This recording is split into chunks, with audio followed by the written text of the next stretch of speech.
Evolution care institute में आपका स्वागत है। आज अपना चैप्टर रहेगा बायोमोलिकुल्स, जैव अणु। नाम से स्पष्ट है, सजीवों के अणु।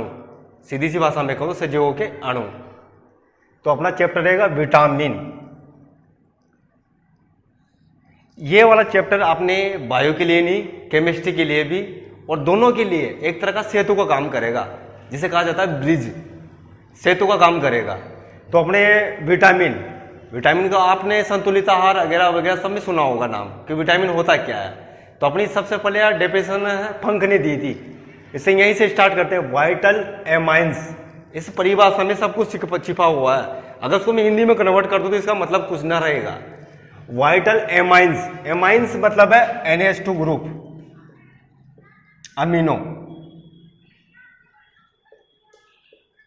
NH2 group. Vital amines are called as vitamin, ये फंक की परिभाषा थी। इससे पहले मैं एक शुरुआत करता हूं, बर्जीलियस का नाम लेता हूं पहले। बर्जीलियस इन्होंने दी थी vital force theory, vital force theory.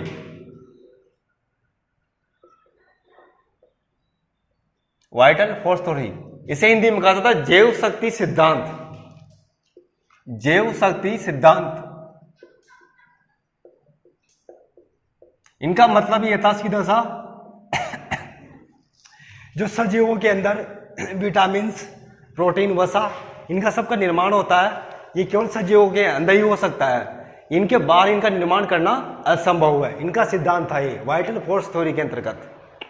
इनका सीधा तात्पर्य ये था तो जीवों के अंदर यूरिया, विटामिन, प्रोटीन, वसा वगैरह वगैरह जिनका सबका निर्माण होता है, उनका निर्माण केवल सजीवों के अंदर ही हो सकता है। इनके बाहर इनका निर्माण करना असंभव है। बाहर का मतलब सीधा सा कहूँ तो मैं प्रयोगशाला के अंदर या बाहर इनको सिंथेसिस नहीं किया जा सकता है। ये इनका सिद्धांत था। इस थ्योरी का खंडन किया था, व्हीलर या वॉलर भी कहा जाता है इसे। उन्होंने सर्वप्रथम यूरिया का निर्माण किया था। यूरिया को इन्होंने प्रयोगशाला में बनाया था। प्रयोगशाला में इन्होंने CONH2 को गर्म करके यूरिया का निर्माण सर्वप्रथम सजीवों के अंदर निर्माण होकर इस थ्योरी का विखंडन करने के लिए इन्होंने बाहर प्रयोगशाला में इसको सिंथेसिस किया था, यूरिया का निर्माण किया था इन्होंने।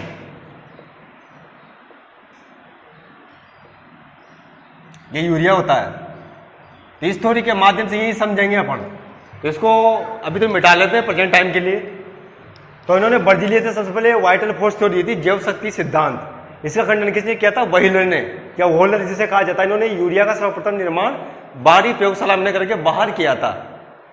इनका मतलब यही था कि सजीवों के अंदर जो बायोमोलिकुल्स का निर्माण होता है वो सजीवों के अंदर ही संभव है, इसको बाहरी रूप से नहीं बनाया जा सकता है। इनका निर्माण केवल सजीवों के शरीर में ही होता है। तो इन्होंने कहा था, लेकिन इनका खंडन किसने किया? व्हीलर ने या वॉलर ने। इन्होंने यूरिया को सर्वप्रथम प्रयोगशाला में ही बना के यूरिया का, और इस सिद्धांत का खंडन कर दिया था कि सजीवों के शरीर के बाहर भी इसका निर्माण किया जा सकता है। तो अपने बायोमोलिकुल्स में सबसे पहले पढ़ेंगे विटामिन्स। तो विटामिन्स में सबसे बड़ा परिभाषा फंक ने दी थी वाइटल एमाइंस। वाइटल का मतलब है जैविक। Vital amines are called as vitamin, ये फंक की परिभाषा थी। सभी विटामिन में NH2 समूह नहीं होता है। ये जरूरी नहीं है कि एमाइंस ही पाए जाए, इसलिए वाइटल एमाइंस को विटामिन कहते हैं। यहां पे पहले परिभाषा थी वाइटल एमाइंस कहा जाता था विटामिन को। वाइटल एमाइंस, एमाइंस मतलब एमिनो ग्रुप। तो इसका खंडन हो चुका था यहीं पे, जो व्हीलर की थ्योरी आई थी। सभी विटामिन में NH2 ग्रुप संभव थोड़ी है कि NH2 ग्रुप ही पाया जाए, फिर भी विटामिन है। तो NH2 ग्रुप समूह नहीं होता है, इसलिए वाइटल एमाइंस को अब विटामिन कहा जाता है। आज के वर्तमान समय में वाइटल एमाइंस कहा जाता है, इसको विटामिन कर दिया प्रेजेंट टाइम पे, विटामिन। डेफिनेशन सबसे बढ़िया बात है, कार्बोहाइड्रेट, वसा, प्रोटीन के अतिरिक्त अल्प मात्रा में सजीवों की वृद्धि के लिए, विकास के लिए और पोषण के लिए आवश्यक जैव अणुओं का समूह जिनकी कमी से अभाव रोग हो जाते हैं। आपने देखा होगा अभाव रोग। अभाव रोग क्या होते हैं? संतुलित आहार के बारे में तो आपने पढ़ा होगा। संतुलित आहार में क्या होता है?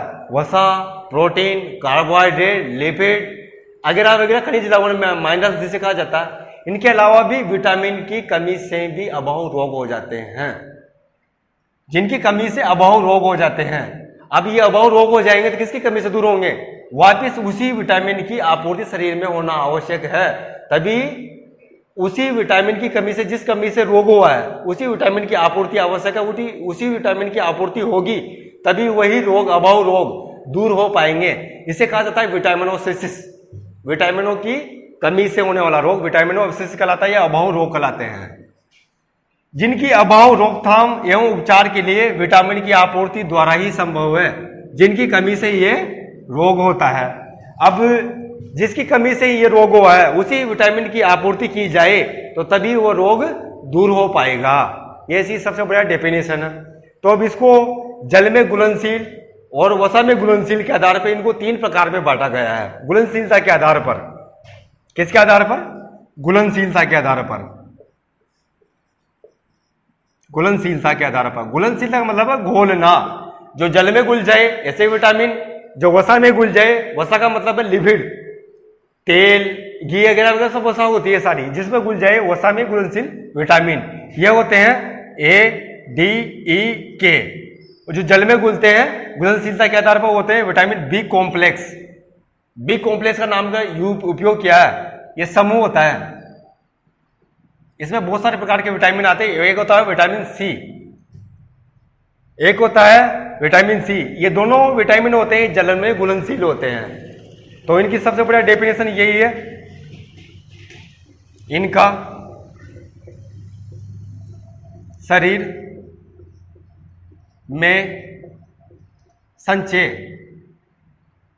संभव नहीं है।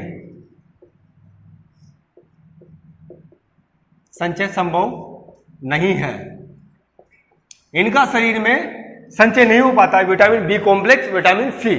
लेकिन ए, डी, ई, के ये 4 प्रकार के विटामिन इनका शरीर में संचय होता है, मतलब इसको स्टोरेज के रूप में रखा जाता है। ए, डी, ई, के इनका शरीर में संचय होता है। संचय के आधार पर शरीर में संचय होता है।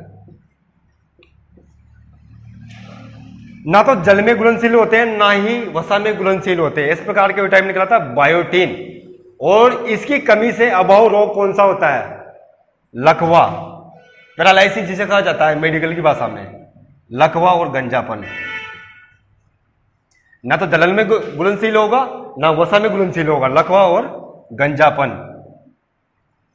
एक इस प्रकार का विटामिन होता है, ना तो जल में ना वसा में, दोनों में घुलनशील नहीं हो पाता है। इसकी कमी से अभाव रोग हो जाते हैं। कौन से होते हैं? लकवा और गंजापन। विटामिनोसिस रोग होने की संभावना क्या 100% होता है, लकवा और गंजापन।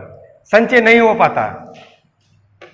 विटामिन बी और सी इनके बारे में आपने छोटी छोटी कक्षाओं में पढ़ा भी होगा। Vitamin B complex, vitamin C की कमी से कौन सा रोग होते हैं, इनके बारे में विस्तार से आप जानकारी प्राप्त करेंगे। इनका रासायनिक नाम क्या है और इनकी कमी से कौन सा रोग होता है अपन देखेंगे। विटामिन इनको पहले, सबसे पहले कि इनको याद कैसे रखें। विटामिन बी सी, बस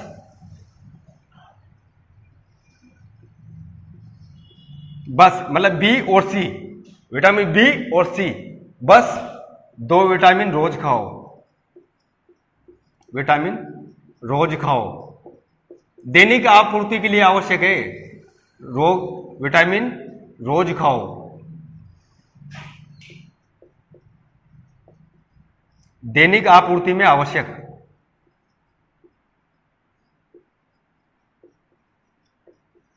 आपूर्ति में आवश्यक है ये दोनों।